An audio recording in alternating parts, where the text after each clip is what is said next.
Lesson 9, open loops. So now we are building off of the previous lesson, which was building intrigue. This is a technique that you can use to build even more intrigue, and it is one of the most underhanded, irritating tactics that you can use in copywriting. And once you understand what open loops are, you're going to start seeing them everywhere. They are horrendous. When you know what they are, it doesn't work. When you don't know what they are, which is 99.9% of the human race, it does work. But this technique is horrendous, but it works so goddamn well. So imagine writing cliffhangers on purpose inside your emails to keep your reader glued to the page and clicking when you say so. This is the power of open loops. In this lesson, we'll break down exactly what open loops are and what they're not, how they differ from general intrigue, and why they're one of the most effective psychological tools in your copywriting arsenal. We'll also cover how to write them, stack them, and exploit them without overdoing it. So by the end of this lesson, you'll be able to clearly define what an open loop is and how it's different from general intrigue. Understand the psychology behind open loops and why they work. Write open loops in your copy that keeps readers engaged and clicking, and avoid common mistakes like overlooping or confusing the reader.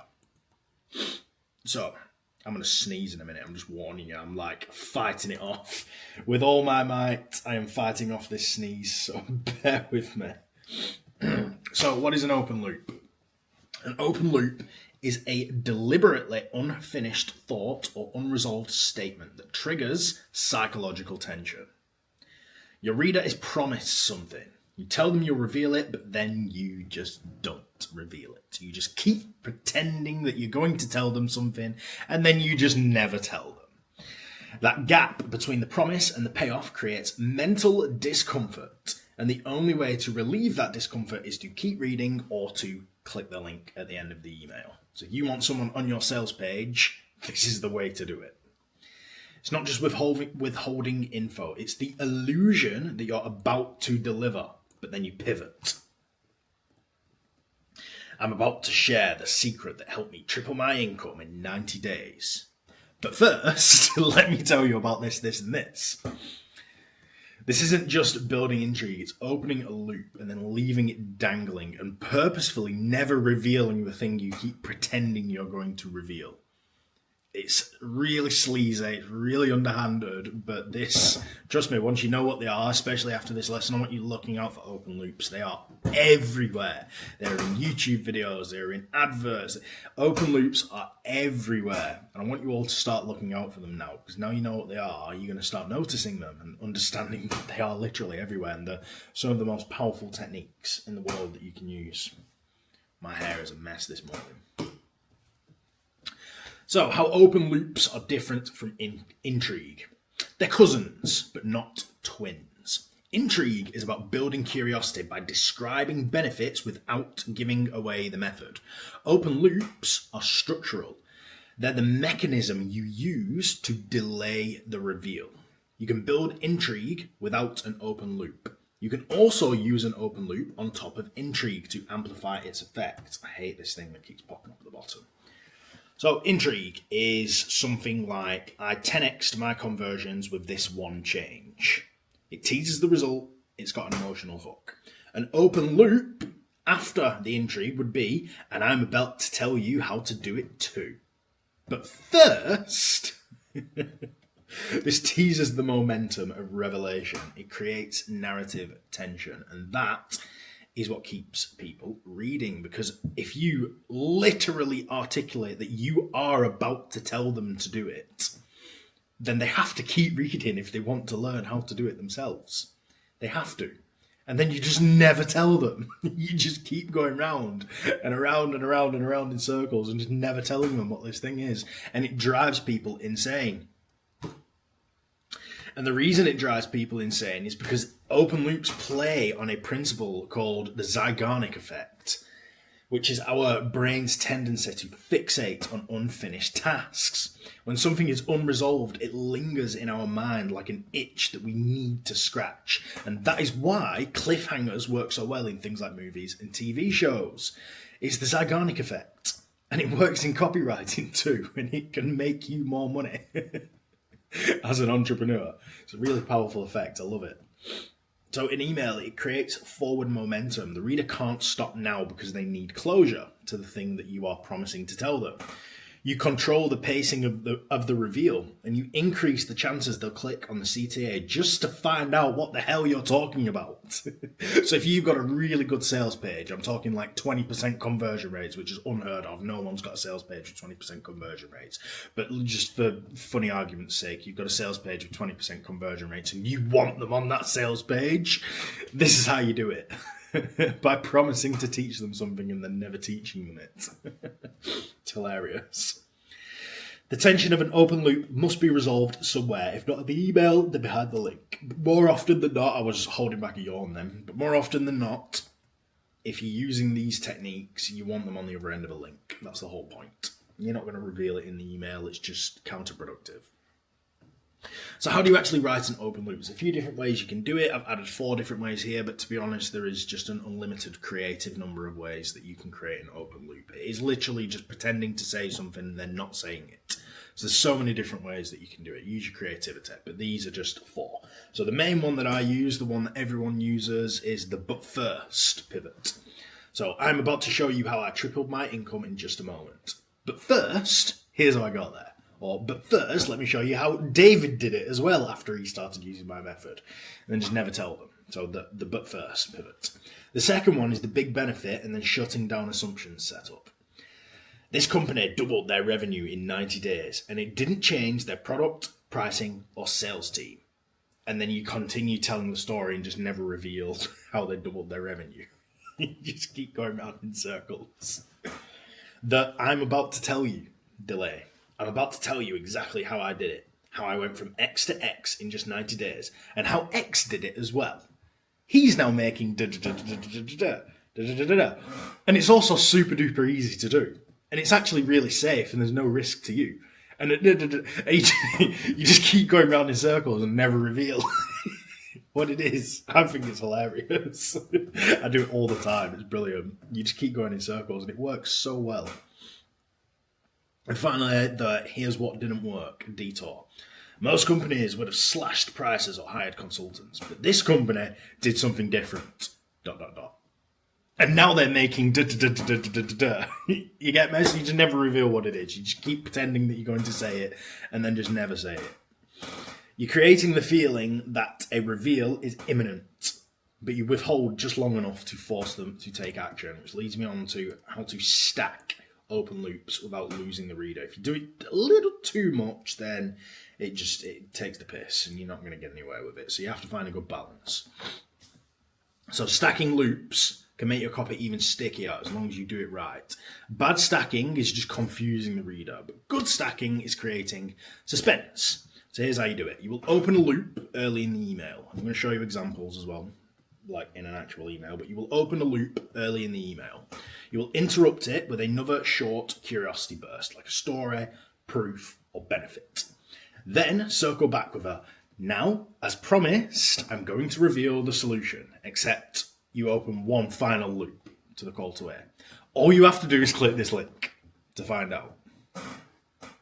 It's like a relay race. Every loop hands the baton to the next until the finish line is reached, i.e. the click.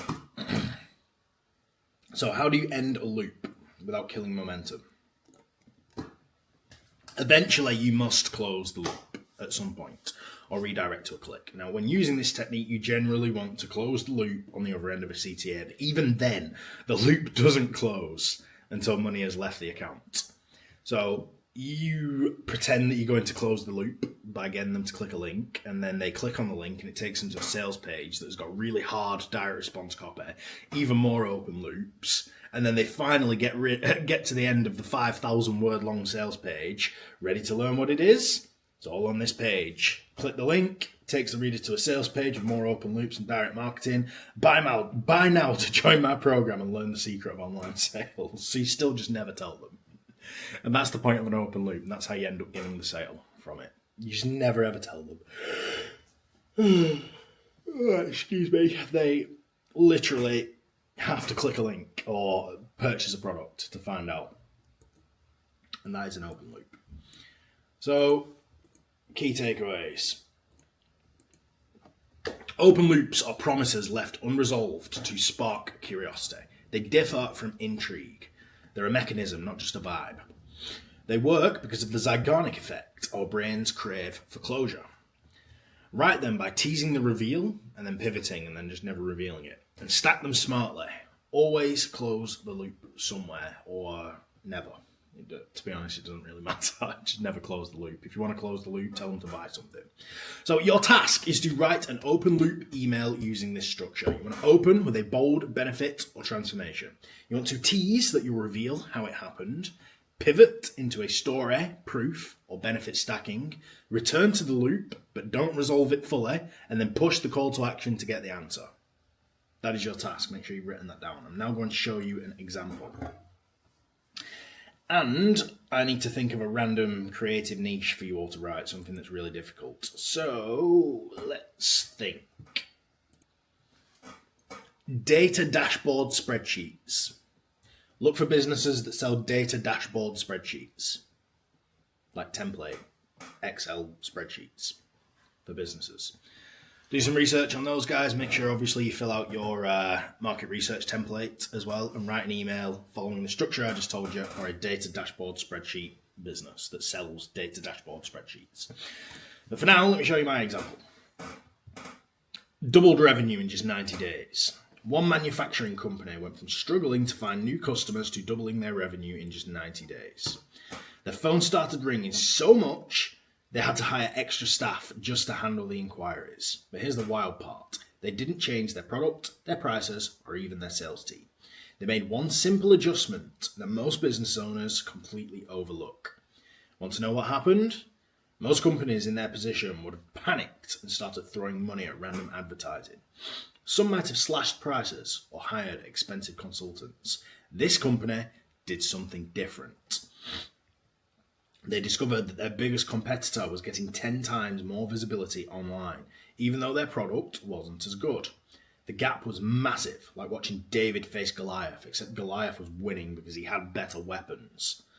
The solution wasn't complicated, but it was specific, and it worked so well that within 3 months they went from invisible online to dominating their local market. Their website went from page 10 of Google to page 1 for the keywords that actually mattered. But I still haven't told you exactly what they did, have I? The transformation was real. Doubled revenue, tripled inquiries, and a waiting list of customers for the first time in years. Yet the method they used is something any business owner can implement. Ready to learn their secret weapon? I put it all in here for you to see. Talk soon. This is an email that I wrote for one of my clients, Philip Monk. So that is a classic example of an email that builds intrigue and uses open loops to do it. So I've broken the email down to you to make it more digestible so you actually understand what I've done. So subject line, doubled revenue in just 90 days. It's a bold benefit and implied backstory. It triggers curiosity right away. Readers will think, how? What did they do? And it opens the first loop immediately in the subject line before they even get to the body copy. You promise a transformation without explaining... Oh my God, this chair's horrendous. You promise a transformation without explaining how it happened immediately in the subject line. Paragraph 1 to 2. Set the hook, stack the results. Our manufacturing company went from struggling to find new customers to doubling their revenue in just 90 days. Their phones started ringing so much they had to hire extra staff. You're giving concrete, exact results, but you withhold the mechanism. The reader still doesn't know what caused the change. This keeps the loop open. Paragraph 3, teasing with a twist. But here's the wild part. They didn't change their product, their prices, or even their sales team. It's false solutions, which reinforces the open loop. You're telling us what didn't happen, making us more curious about what actually did happen. Okay? So the reader's brain is like, okay, so what did they do? Tell me. And you just still don't tell them. Big tease about the payoff. They made one simple adjustment that most business owners completely overlook. This is a classic intrigue plus open loop stacking. You're suggesting that there's a single fix, and so now the itch gets even stronger. What is it? Tell me. Paragraph 5 to 6, redirect the story, An analogy, like I told you to redirect. Most companies would have panicked, slashed prices. The company did something different. The gap was massive, like watching David face Goliath, except Goliath was winning because he had better weapons. These paragraphs interrupt the loop with a story, analogy, and proof. They don't resolve the loop, you just build tension and contrast. This is the interruption phase of stacking loops from the lesson. Paragraph 6, benefit stack plus self-awareness. The solution wasn't complicated, but it was specific. Their website went from page 10 to page 1. You're still building up the effects of the secret, but not the secret itself. Then, with a wink to the reader, but I still haven't told you exactly what they did, have I? So this is something called a meta loop. You're acknowledging that the loop is open, which keeps it open even longer, but without annoying the reader. So open loops are the most amazing thing in the world in copywriting. I love using them. I just find it hilarious. And then paragraph 8 to 9. The final reinforcement plus the call to action benefit.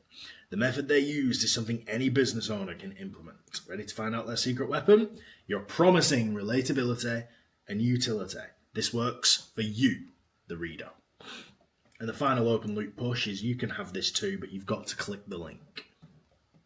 I'll put it all in here for you to see. And more often than not, they will click the link, it will take them to a sales page, and it still won't tell them. They have to buy something, even if it's just like a $20 PDF, which teaches them how to do it. They have to buy something, else it just won't work. It's crazy. It's the greatest thing ever made. Open loops. It's the greatest discovery in all of human psychology. So why does it work so well? It's structured like a thriller. Every paragraph raises a new question or escalates tension. But the only way to resolve that tension is to click the damn link. Okay? So that is how an open loop email works. So one more time, just to remind you, your task is to write an open loop email using this structure. Open with a bold benefit or transformation. Tease that you'll reveal how it happened. Pivot into story, proof, or benefit stacking. Return to the loop, but don't fully resolve it. And push to the CTA to get the answer. And you are trying to sell data, dashboard, spreadsheet templates. So look up businesses that do that. Data, dashboard, spreadsheet templates. That is what you're trying to sell. So fill out your market research, understand your audience and who wants to buy it, tone of voice, etc., etc. And I will see you in the next lesson for inner monologues, predicting what the reader is thinking.